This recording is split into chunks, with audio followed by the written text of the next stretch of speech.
ওকে, আমার প্রজেক্টে একটা এরর দিছে। এই এররটা আমি এর আগেও কয়েকবার সলভ করছিলাম, বাট এই এররটা আবার আসছে। তো আবার আমরা সলভ করি। তো এবার কি জন্য আসছে, এবার যদি আমরা আমাদের আর এই এররটা কখন আসে এটা আগে আমরা দেখি এই এররটা কখন আসে। তো আমরা আমাদের প্রজেক্টটা আবার রান দেই।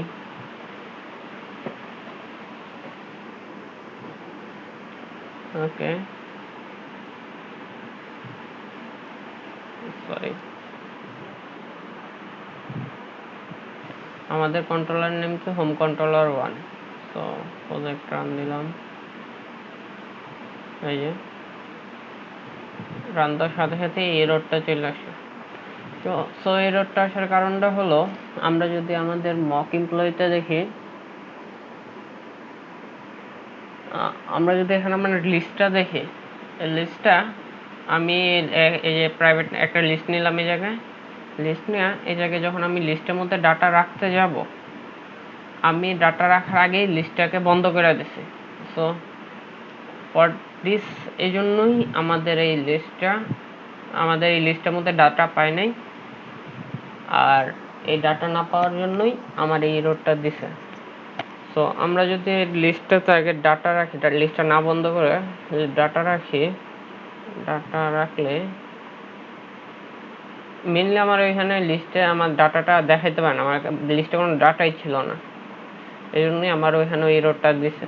সো এবার আমার লিস্টে ডাটা রাখছি, আমি লিস্টটা আগে বন্ধ করে দিয়েছিলাম, এই জন্য এররটা দিছে। এখন আমি লিস্টে ডাটা রাখছি, এখন আর এই এররটা দেওয়ার কথা না।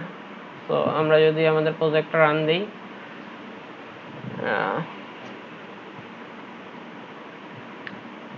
রান দেওয়ার পর আমরা যদি আমাদের কন্ট্রোলার নেম দেই,